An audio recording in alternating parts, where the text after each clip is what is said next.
Hello, everyone, and welcome back to VO in Stereo. I'm your host, Jared Breshers, along with Stephen Coghill, amazing producer and audio engineer. Well, we always seem to up our game here at VO in Stereo, and today's another first. Bear with me while I get through this. But today, we got a junkie on the show. All right, hold on. Not all junkies are bad. This guy junks out on other things like audio and what's that thing? Booth. That's right. He's here.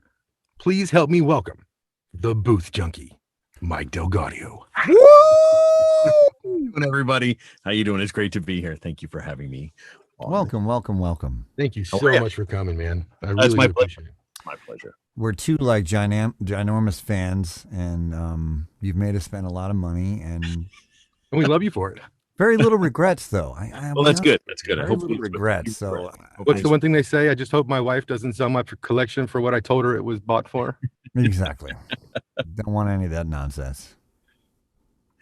Awesome. Great. Well, we're going to kick off the show. Steven usually kicks us off with a few bass questions. You can't fail because it's all about you. And thanks again for being here. You look so pretty. If you don't know the information, I can't help you. So my first question, yes, for which I can't help you with, is where were you born and where were you from, basically? Would you like to know all of the answers to all of my questions for the security questions for every website I've ever been to, or just the specific one that we're asking? Just the specific one would be great to start. Well, I'm originally from New England, from outside the Boston area, but I lived most of my life in Maryland. I really consider myself a Marylander more than anything. That's where I'm from. Oh, yeah. Yeah. So I was born in near Annapolis, or not born. I lived most of my life near Annapolis. I'm from the Boston area originally. And that's only, a whole century ago.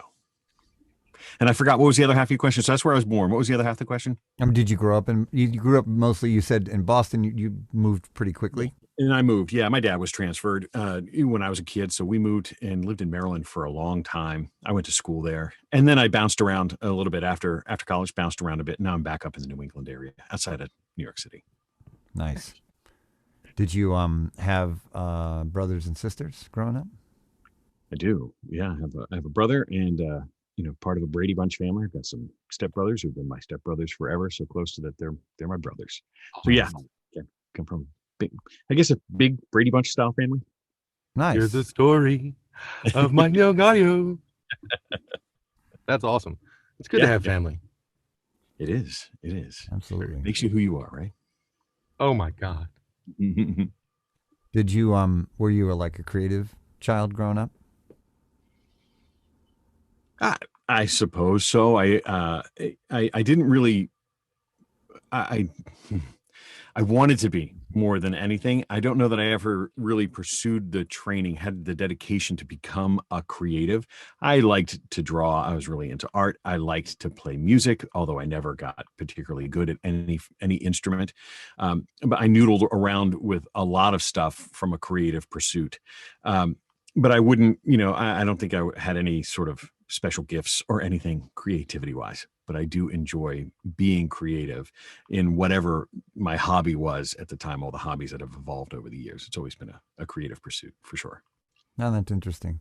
So your brothers, sisters, they never nobody's a creative? You're the only one, or? No, mostly they're, no, I don't have anybody in the family who's in the arts, if that's what you're getting at. No. That's what I'm getting at, yes. So no one to see eye to eye with when talking about this. They all think that came much later for me. I see. Did your parents did you get into any kind of drama theater growing up in Believe it or not, no, I did not. That wasn't on my radar at all. When I was a kid in high school, I thought I wanted to be a radio DJ. I was really interested in being a morning DJ. I grew up, outside the DC radio station that we listened to. I listened to Howard Stern as a kid when he was just the local jock in Washington, DC. And that's always what I thought I wanted to do. I have, a deep appreciation for music, and I really liked the morning drive time radio. And I thought, I'm going to be a disc jockey.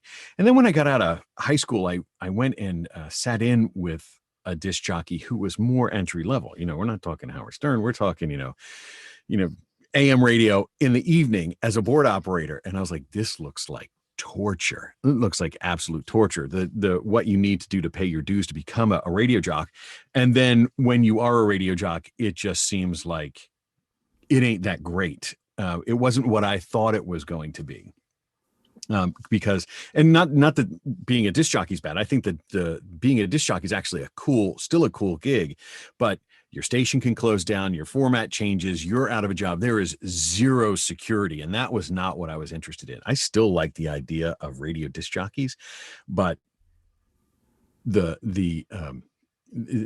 transience of that job, it can end in an instant for you through no fault of your own. The station just closes. That was not what I was looking for in a definitely career. Got some nightmare stories from here on the show that you know, people coming from radio, it's just been a nightmare, and it's never been like, well, they were super happy and we were like, thanks for coming and been in all your time.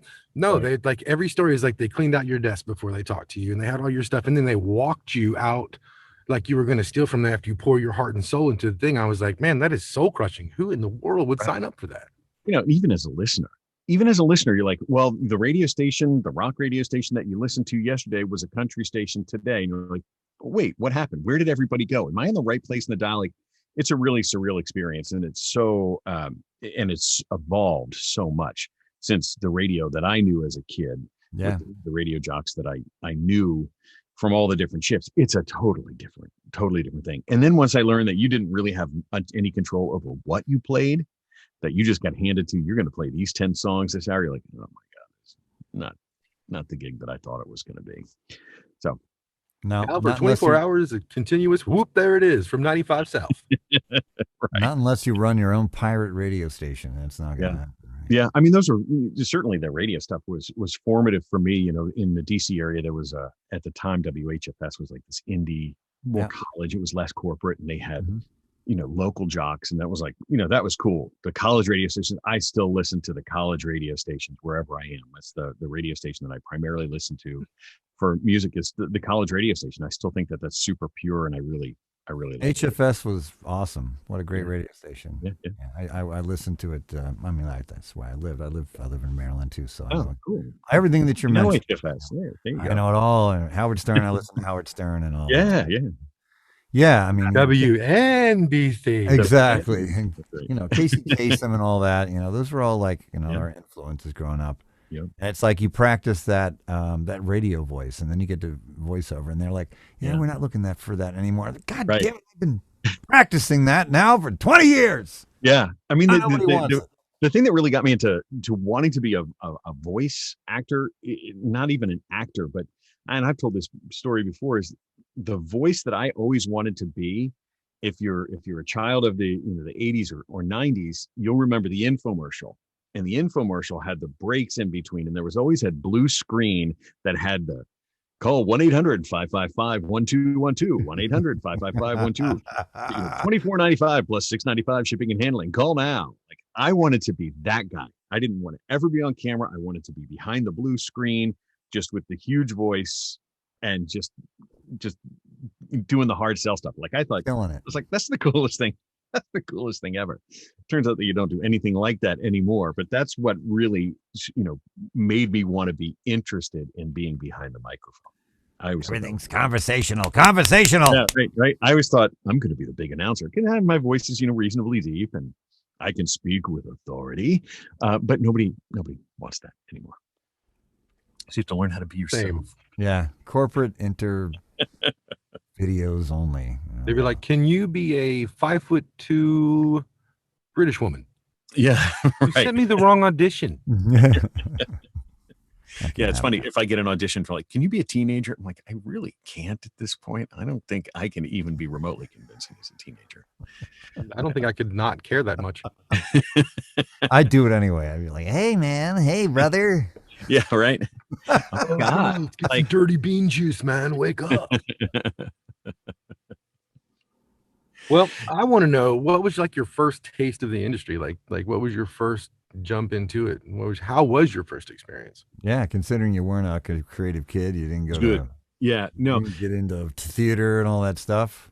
Oh, I wasn't. I came by it all. I came by it all much later. And for me, it was it was actually pretty good. Once I started working with a coach and learning how to use the microphone, and I was still going into studios much more. It was always, my first initial training was all I had to do was perform behind the microphone. I had really no other responsibilities other than to just deliver the script, the words that were put in front of me. Learning the mechanics of the engineering and the production. Luckily, that all came a bit later. But so it was very easy. In where I was, there was a studio that I was working in most frequently.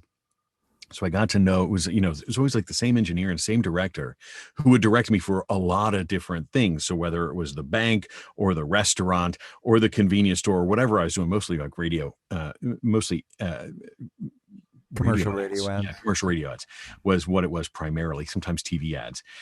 So I got to be very comfortable. So my indoctrination was actually pretty good because I got to work with the same people on the other side of the glass, and they were very patient and very helpful for me. And then I got to, I started to just do it on my own out of my own, studio at home, which was, started with moving blankets and tacked to the walls, and just progressively, I just reinvested in my stuff over time so that I could work from home. But my initial experience, I had a great coach, and I worked with a really nice group of people in the studios that I first worked in the beginning. Do you want to give a shout out to your coach? Sure. Amy Hartman. I don't think she actually has a website for any of that coaching, but my coach, Amy Hartman, is fantastic, fantastic coach. That's an awesome foundation. Like, out of a lot of the stories we've heard, that is an amazing foundation to start. Yeah, I got super lucky. I came out of a class, and she came in to like mentor our class, just like, here's what a working voice actor's job is like. And we hit it off right away. And she took me to the same studio where I did a bunch of recording. We started working on demo, and she mentored me. She was really, really generous. She's really an excellent coach. And we just hit it off really well. And I still go to her from time to time. I'm like, could you help me with this, with this audition that I really want to nail? I just, just as a fresh set of ears. And she always comes to me with a really nice new perspective on something. Because a lot of times, as you guys know, when you're directing yourself, it's sometimes hard to hear what you're doing, how you need to change. And there's so many times, if you're anything like me, if you go back and listen to an audition or something that you did from a week ago or 2 weeks ago, you're like, I could have made this so much better. And it's like you need that distance for your own fresh set of ears to hear what you did.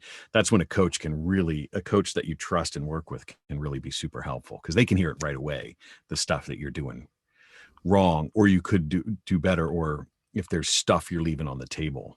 That was my add-on question, is how important do you think your relationship with your coaches and champions, as we call them in the business, are to have in this business, to really build a solid relationship, knowing the person, not just a business relationship, but a real relationship?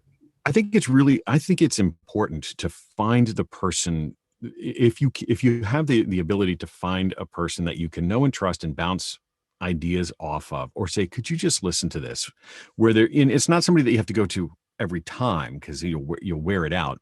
But if you can find somebody who's willing to spend some time to mentor you, to help you with an audition, or to say, like, have you ever experienced this thing before? I've got a client that hasn't paid, or what do I charge, or anything like that. Somebody that that you can talk to who may have had that experience before. Super helpful. And especially if you can trust their ears to listen to what you're doing and criticize what it is that you've put out in a way that's constructive, right? That's actually truly constructive to make it better. Once you have that trusting relationship where you can just go, tear into it, let me have it. If I've left stuff on the table, and a good coach can help you find what it is that you're leaving on the table and tell you how to get there, not just tell you what to say, not just give you a line read on something, but actually can help you get into the right emotional state or get into the right thought process so that you can deliver the script. I think a good coach can be invaluable in that perspective. Yeah. That can definitely help you get to the next level. Yeah, for sure. Having the constructive criticism, because you don't always, like we were talking about, Jared and I were talking about, just trying to self-criticize, like listen to your piece and go, can I objectively listen to what I just recorded and go, is this my best performance? Is this my worst performance? You know, it's very important, I think, to be able to do that. But again, like you point out, it's invaluable to have someone you can bounce something off of. Yeah. Get a straight answer. So many times, at least from my personal experience, when I've gotten what I think is the perfect take for my audition and then I submit it, I need the benefit of time. I wish I could have my audition script like 2 days in advance, but you rarely get that. You get the audition script 5 minutes in advance, an hour in advance. You don't get the benefit, the luxury of working on an audition for a period of time. And so that's where, you know, if you got something important, if you can say, Coach, can you just work out with me for 15 minutes? Just listen to where I am and tell me if I've left something on the table. That's really great. Because otherwise, I always go back. I was just listening to something that I did like 4 months ago. Somebody was asking me for a sample, something I did 4 months ago. I'm like, I left so much on the table. That's not right. That sentence didn't end right. That's like, I'm so incredibly critical of myself, which I think is good, but you know, I have to do it. I think we all have to weigh the benefit of, you can be hard on yourself to try and improve, but you also don't want to beat yourself down over, oh, you suck, you're so bad at it. I was about to say, that's like the whole Fight Club thing, you know, it's like no one can mess with you better than you can, you know? So if you're standing in your own way at some point, I mean, we're better at beating ourselves up than anybody else is. So you got to make sure that fine line before you tear yourself down, you know, don't completely tear yourself down, but just try to be honest with yourself. Yeah. Yeah. I think that's really important. Being honest with yourself. If you can criticize yourself with the idea towards getting better instead of tearing yourself down, that's great. And that's, you know, that just takes a little practice. It's easy to discourage yourself. Like you said, everybody's their own harshest critic, I would say. Yeah, it's true. But it just kind of confirms the fact that you can't really do this alone. Like you need people to, you know, like you said, to be able to coach you or to be able to sound off to you know, if you try to do it by yourself, you're just kind of in a bubble and you don't know if you're doing it right, wrong. Your progression can definitely slow down. It can slow down because you can fall into the same repetitive patterns. It's hard. I think we all will fall into repetitive, comfortable patterns. And sometimes those comfortable patterns are not always the things that win the gig. And it's hard to break out of it because something that felt comfortable because you won a gig once by doing something a certain way, you got to be willing to break out of it and recognize where your bad habits are. I've heard the same advice from musicians, right? Yeah. If you play the same lick over and over again, or the same beat over and over again, it becomes like your thing, but it also stagnates you, and you have to be willing to throw the stuff you're comfortable with, out. I remember when I was taking drum lessons, the drum teacher is like, do the thing that you suck at most so that it becomes your new favorite thing. You know, embrace, you know, that phrase, embrace the suck, right? You got to embrace the thing you suck at so that you can become better at it. Exactly. It's hard Man, to I got to become a dietitian. That sucks. There goes my voiceover career. All right. So there'll be a jazzercise class starting next Wednesday in my garage. That's right. Don't ask questions about all the paint cans. All right. We're doing some things. That's right. Sell some tickets. Well, yeah, I've got to know this because it was been on my brain since you said 80s and 90s, and I automatically went to like my favorite genre. Yeah. I have to know because I know you watch cartoons. Mm-hmm. I have to know at least one or two of your favorite cartoons from that era of time. Well, I certainly grew up being a big Mel Blanc fan. So, you know, raised on Saturday morning cartoons, right? So it was Donald Duck and Yosemite Sam and Bugs Bunny and, you know, all of those, certainly Looney Tunes. Yeah, Looney Tunes. I think Yosemite Sam, boy, I can't do it. I can't do Yosemite Sam at all, but I loved Yosemite Sam. I thought he was fantastic. And I should know who voiced Yogi Bear. I should know who that is. I can't think it was Boo Boo. I don't know. They got up and I really liked Fred Flintstone. I didn't have the benefit of knowing, you know, sort of the Flintstones was really the honeymooners. I knew Fred Flintstone, and I was a huge fan of the Fred Flintstone voice. I really like that. Yabba dabba heck yeah. Yeah. Yeah. So I those, you know, those are the ones. But I watched, you know, back then back in the older days, we had cartoons 1 day a week. So it was just, you only We had had 3 stations and we had I tried to explain this to my tinfoil. kids the other day. I was like, look, man, there was a time in television history that if you missed that episode, you never saw the thing ever again. You just missed the episode. Unless they started rerunning reruns. You never saw it again. They're like, nah, you're crazy. Yeah, I mean, it was just different. It's just, it was different. So but that those same characters, that's what gave me like all the classical music I know was the classical music soundtracks to Kill the wabbit, kill the wabbit. It was all I knew. But, Who doesn't know kill the wabbit? That's a very important training, though. Very important training. You train That's hard. cool. So let me ask you. So you started in voiceover, and you started going into studios and recording that. But what kind of prompted you to start building your gear and amassing kind of a studio at home? Just initially, it was to practice.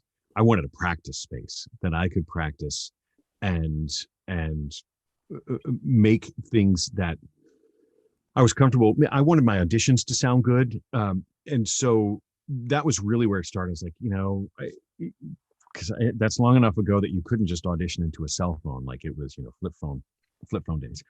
So you couldn't just audition into your phone. So I wanted to just make a progressively better booth that I could audition in. So it wasn't even like a booth. I just wanted my room to sound good.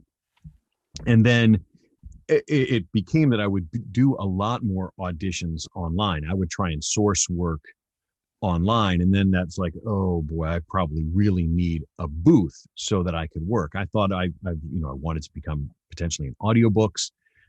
And so it has been just a progressive evolution over time to expand what work I thought I could do. I never thought I was going to be voicing radio and TV ads out of my basement. I figured I was always going to be going to a studio for that. But there was lots of other work, e-learning work that I was getting offered, those sorts of things that just had me progressively reinvest a portion of what I earned back into my ability to run this business out of my house. And now, luckily, I can. It's virtually 100%. Certainly for the last 18 months, it's been 100% of the work has come out of here.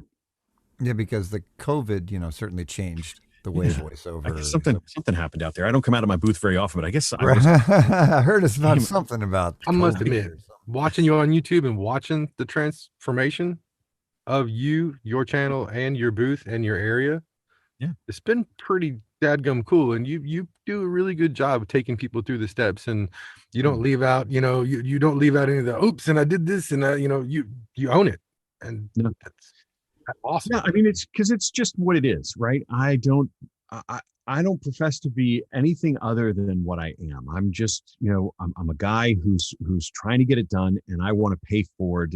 I've learned so much from other people. I want to pay forward, whatever it is. It's not perfection. My studio's not perfection. There's stuff on the floor. There's stuff that still needs to be done, but it's part of what I always wanted to show is you can do this with mistakes made along the way. Hopefully we can help you avoid some of the easy mistakes, but it doesn't take, in many cases, you don't have to have a $50,000 studio with a $3,000 microphone in order to get this stuff done. It's that booth costs less than $1,000, I think, all in. And so you don't have to do it. And so there is, there are flaws. It's not perfection, but we're just always trying to experiment and improve towards it. Now, I certainly see that just in the evolution of the own work that I publish on my YouTube channel. You can see how it has changed. I've become more comfortable in front of the microphone. My studio has changed a lot over the course of time. And I certainly am always happy to share the warts. Always happy to share the words, because it's not perfection. I can tell you from personal experience, and thanks to Stephen too for, I'm not sure how it all came about, but like literally without you doing what you do, it was very daunting for me starting. I wasn't a person who started this business with a lot of money in hand. Yeah. Right. And one thing I hate about this business, and I'll just say it, is I hate the keeping up with the Joneses thing, where a lot of people will just feed you crap because, that's industry standard. Well, dude, industry standard isn't always what you need. And it's not exactly what you can get. Not everybody has $3,000 to go drop. And then a show like you know, like yours, it opened my mind. It let me go say, wow, there is other options at other prices that might suit my voice. Because one thing I've learned is every voice is different. Yep. And that microphone that works for them might not work for you. So a personal thank you to you, because your channel helped me out. I appreciate it. Thank you very much. It's really appreciative. That's, you know, it's very gratifying to hear you say it. One of the playlists that I have found to be super beneficial for people who are starting out, because people, you know, as you can imagine now, what the channel has done reasonably well, that people would say, hey, do I need to buy this? Do I need to buy this? I'm like, go look at my playlist. It's called Improvised Vocal Booths, where I make perfectly acceptable vocal booths that you could audition or source work out of using nothing more than I could find in a hotel room or in a basement. Like, you can make a booth. You don't need to say, I'm out until I got $5,000 to buy a whisper room or a Studio Bricks room. Like, you don't have to go there. The shower episode was good though. Yeah. Right. And that, I mean, I turned a vocal booth with like $90 worth of fiberglass installation, and we turned a horrible area into a perfectly reasonable area. It's not, you know, that was there to make a point. You wouldn't go and make your shower into a booth, of course. Standing waves and comb filtering. Yeah. But I'm recording in the kitchen cabinet today. Right. Move the pillows. The point being that you can, if you've got the benefit of a coat closet, or if you've got a walk-in closet. I don't have a walk-in closet, but if you've got a coat closet and a couple of blankets and maybe some couch cushions, if you're lucky, you can actually make a booth, and you can get away with a $90 microphone, $100 interface, and you can start making money. All of the stuff that we have in these booths, those are, yes, they can make for a good studio. They can really improve your sound, but they're really there to help make your work repeatable and easy. If I go into that booth, I know my sound will always be as good as I can make it. It will always sound consistent from session to session, but it's not the way it started. It's not the way it started for me, right? You know, you just go and you can make it. It's just these booths, they make it easier to be consistent. They can help you work faster and more efficiently, but it's not an absolute requirement for a lot of the work that you get offered as a beginner.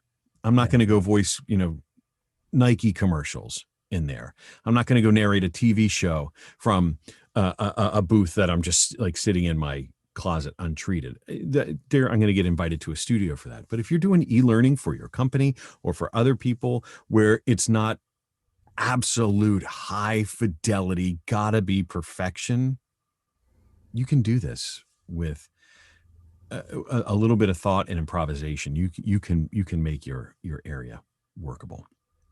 Well, I think, you know, because of the changes of COVID and the way that the industry has changed. I mean, I think your channel, I think that put a magnifier over your channel, especially I think during last year. I don't know if you can agree with that, but I think everyone was kind of going, everything's closed. I got to record at home. What the hell do I do? Oh, Booth Junkie, he's showing me how to do this shit. Let me check this out. I didn't know that at the first. I mean, certainly, I don't know if my channel during the pandemic, the views on my channel went through the roof. I attribute a portion of that to everybody was at home and a lot of YouTube was watched. I think a lot of YouTube was watched. But, you know, from the world I'm in now, where I know a lot more actors, I know a lot of people, you know, there were thousands upon thousands of stage and screen actors that went unemployed for a long time. And they're like, I still know how to act. Can I do voice work? And I think a lot of people said, I want to do voice work because I'm an actor and I'm not on stage or I'm not in front of the camera anymore. I need to make income. So many people came to my channel to like learn how to just make their Zoom look better, right? Look at the way we look now. And a lot of people that are, you know, that you see on Zoom and making their YouTube videos, it's way better than the stuff you watch on like CNN interviews. I'm shocked. I know, it's true. I'm shocked that the people that I see night after night on, you know, whether it's CNN or MSNBC or whatever you're watching, that I still see a single Apple earbud dangling out of their ear and a laptop camera that's down here. I'm like, come on, really? Watch some YouTube. We'll show you how to fix that stuff up and get it really sounding good and looking good for nothing. Yeah. You don't have to have your one Apple earbud dangling out of your ear anymore. It's true. I've heard some really bad audio on these. I'm just like, really? Yeah. You're supposed to do this for a living or something. Right. And, maybe it's all going to come to some sort of end where they'll all be coming back into studios. Maybe that'll be the case. But I think that's a lot of that stuff was why my channel did really well. I think so many people's channels did well if they were trying to make it better so that you could do your Zooms better, you could do your remote working better, that you could do your e-learning videos better, the things that you still had to produce to keep your job or to find new work. I think that's why those, not just my channel, but many channels of similar ilk did really well. I think recording at home is going to stay. I don't see it going back and people just kind of giving up. And I don't know. I think the hardcore people that, want to have an access to a studio all the time. I mean, you got to give this to me in 10 minutes. Oh, sure. Let me jump in my booth. If you got to ride to the studio and all that, it's probably not going to make I think it. there'll always be a segment of people that just don't want to create that at home. They don't have the space for it. Certainly if you're in a big city, New York, Chicago, LA, and you're in a 500 square foot apartment, that's really hard, right? It's really tough. And I can totally appreciate that. And there's some people who I don't want to learn what a gate and a compressor and an equalizer and a vocal chain and a DAW, that just feels enormous, because for many people that it's a steep learning curve. And I get it. They'll go back to studios and hopefully their acting is sufficient that they get invited to studios. But for the rest of us, I absolutely think that the studios that have been created in the last 14 months, a lot of them are going to become just regular production houses that live out of people's basements and spare bedrooms and coat closets and walk-in closets. I think that's going to stick for a long time. Well, heck, here in Georgia, our closets are the size of a New York apartment. So that's true. Yeah, awesome. for sure. No, I think it's funny that you are, not funny, but interesting that you're kind of like on the curve of that, because you were kind of doing all this before it became cool to kind of build vocal booths in your house. Yeah, I guess. I mean, my first, I know from experience, the reason the very first video I put together was how to assemble a whisper room, because that was the thing I was trying to find. I thought my YouTube channel was going to consist of one video, and that was how to assemble a whisper room, because I couldn't find it. And I wanted to have a booth so that I could have good, consistent work that I could create, because I lived near a main road. And I was constantly plagued by trucks going by because it was the main road. Yeah. And so I wanted that studio so I could have good, consistent working space. So I didn't have to do all my work between 10 p.m. and 2 a.m. I wanted to be able to work during the day. And I just I knew I wanted a whisper room or a Studio Bricks or whatever. And I couldn't find, can I put this together myself? And you couldn't find the answer. And I couldn't find it. And so that was the first video. I was like, I don't know if I'm going to make anything else. I didn't have any designs to become a YouTuber or anything like that. I was just like, look how helpful you were. You wanted to help somebody else because you were having a problem. And you're like, I don't know how to assemble this, but I'll film a video of me assembling it and help somebody else. Yeah, that's all it was. And it's just, I went, I'm sweating. I look terrible in that video, which is, par for the course for me, looking terrible for the camera, but I enjoyed it. I enjoyed the whole process of it. And I was like, I'll do another one. I'll, if there's anything else that I can pay forward, if there's anything that I can teach the next person so they can do it. One thing I'm very passionate about is everybody can do this job. Anybody, your voice, no matter what your voice sounds like, your voice can be applicable for a gig. And I just wanted to help people because there's a technical hurdle you have to go over to be able to make the good audio. But I want to help you get over that technical hurdle so that the only thing you have to concentrate on is being you in front of the microphone and sounding like you in front of the microphone, because that's really what it all boils down. Super hard to do for most people, because it's so funny, because you invite them into the booth, and we've said it a bunch of times. As soon as you get them in the booth, they're like, hello, and it's just like, you're not comfortable, man. It's sorry, you got to calm down. And, you know, those of us who live under headphones, we know what we sound like. I know just what I sound like. When I hear myself back, I sound like me because I know what I sound like. So many people still to this day, They freak out. they freak out. They don't know what they sound like. And They're like, that's me. That ain't me. Right. Right. Y'all done tricked me. It's a classic thing. It's like, is that what I sound like? Oh my God, I sound so nasal or whatever it is. And like, no, that's what you sound like. Yeah, because you don't Do you hear think the they're going to give me any kind of work? That's okay. You don't hear the resonance in your chest, Right? Reverberating, and Right. it adds to your voice that you hear normally. And There's when it's moved, you go, "What the hell?" Right. There's I don't know if you've ever watched the YouTube channel from Dave Ratt. He's an audio engineer. He does all sorts of really interesting audio related stuff. And he actually demonstrated in a video recently what you sound like, where he stuck a microphone way down in his ear canal and then blocked off all the other sounds. So he just heard his own resonance. Right. So that's what's missing from Exactly. everybody when you hear yourself. But he actually showed what it sounded like. Super cool. Dave Ratt. Super cool stuff. I watch a bunch of those people on YouTube that do all kinds of wacky audio experiments. I think it's recording snares and like nuclear towers and Right. Sure. wacky stuff. Well, I have a question that I ask every episode. Sure. I'm a foodie, and I need to know what your comfort food and drink are. It's going to pain me if I don't know.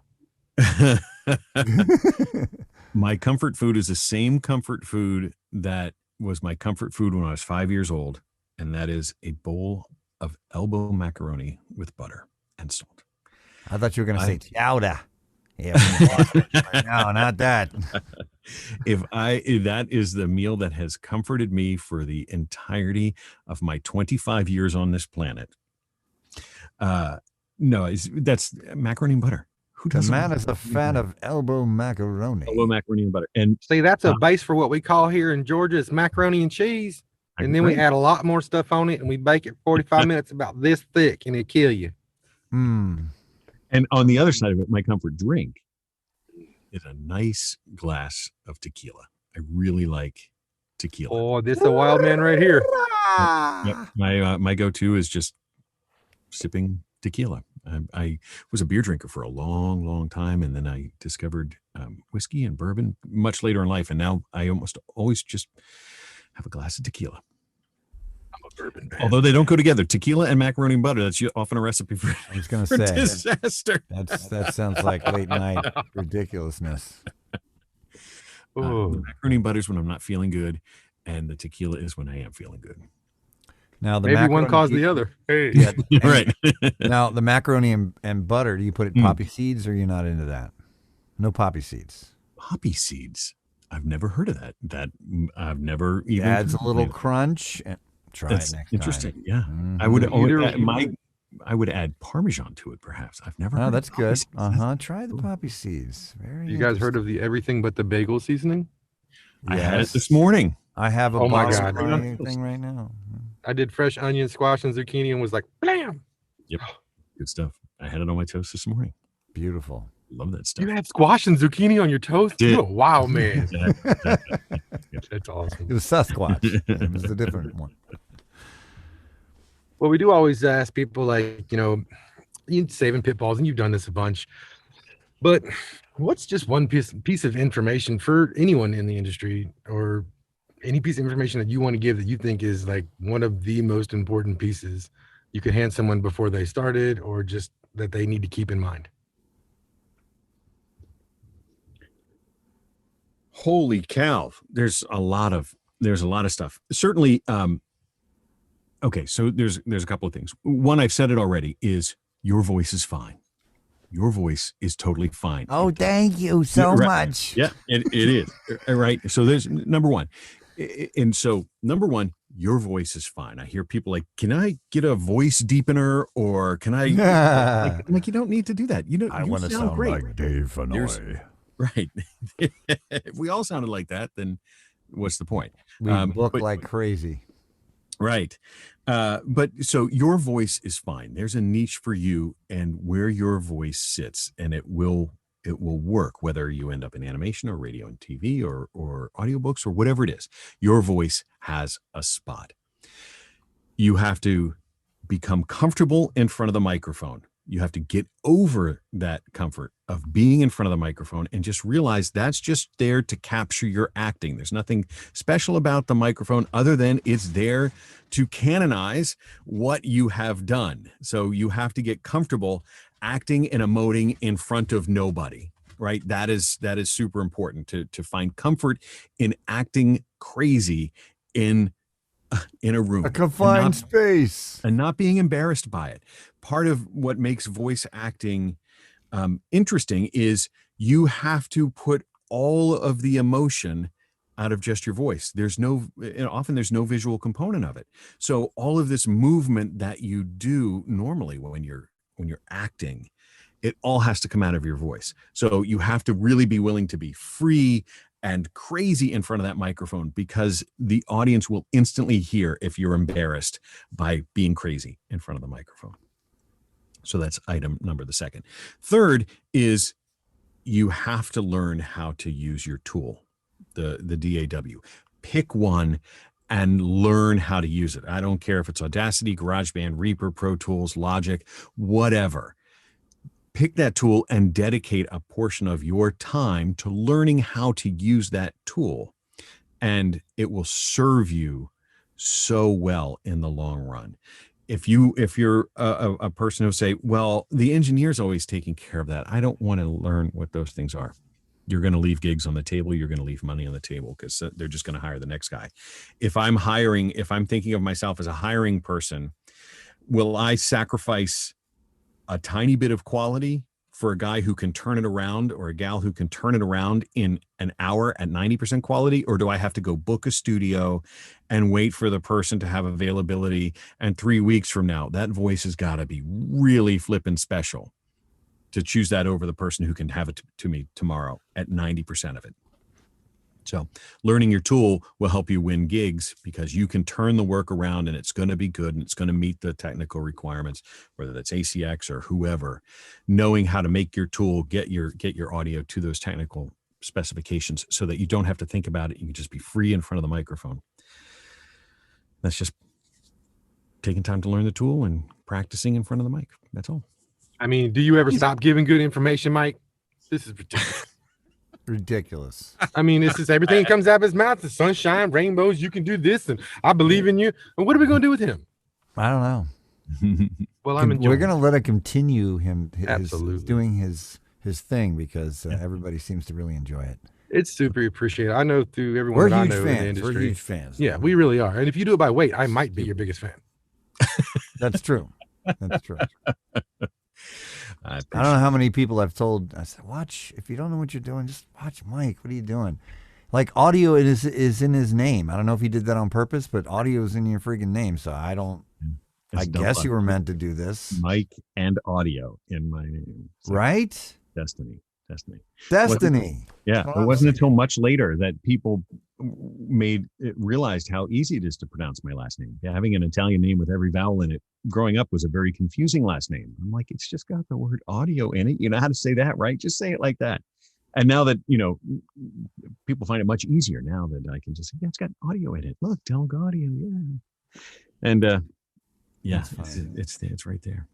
Well, I know everybody in the industry listens to you, and they all wait to see what you have to say about the next piece of gear. I'm so far behind. I've got so much.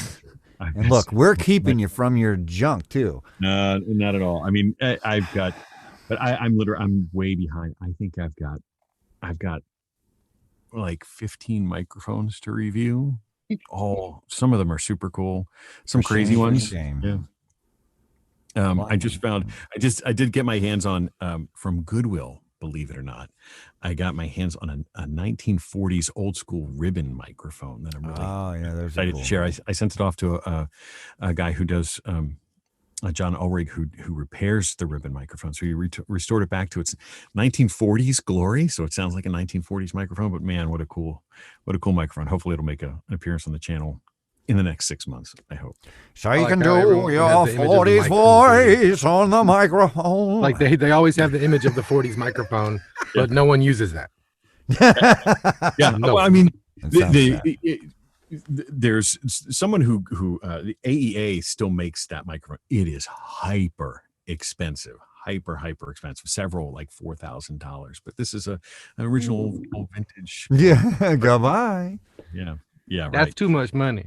Yeah, Mhm. it is. That's a tough one. That's a tough one to swallow. Well, tell everybody where they can find your fine channel and yourself and everything that you do. I can be found at on YouTube as Booth Junkie, which also is my domain name, boothjunkie.com. That'll get you to the on all the social platforms. I'm Booth Junkie, and that's where you can find me. So if you need to reach out to me, just mike@boothjunkie.com or tweet at me or however. But if you search for Booth Junkie, you'll find me. You'll find me. He's going to help you out. He And I'll will. help you out. I'll help you out. Seriously. Like even if you just watch the channels, you will find what you need. Absolutely. Yeah. For sure. Well, man, I can't tell you how much fun this has been. It's so much fun when you haven't really met a person, but then you get to hang. Like literally, we just hang out. They're like, "How do you guys script a show?" I'm like, script a show. Script. What's that? Wing it. Wing it. No, Like- super fun, man. Thank you for having me on. I really appreciate it. I really enjoyed it. It's and anytime we get to spread the good word about voiceover, I'm all about it. Absolutely. Awesome. I just one thing before I let you go. Next time, I'm going to need you to wear that beautiful YouTube plaque behind you on a giant necklace like Flavor Flav's clock. Mike Good idea. I DelGaudio. keep pressing the button over and over. again. Flavor Flav. Dude, that would Yeah. be so awesome, That'd be funny, right? right? Think right here. That'd be Dude, cool. like the clock. We might need to bring that back, but instead it'll just be like metronomes or something. Who knows? Well, guys, that does it for another episode of VO in Stereo. It was a good one, like they all are. But we had the Booth Junkie, so haha. Thanks everybody for coming. Like I said, it's wonderful. Thank you again. You're just a gem in this industry, and go check them out. If you don't, it's your fault. Bye, everybody. Take care. Thank you. Thank you.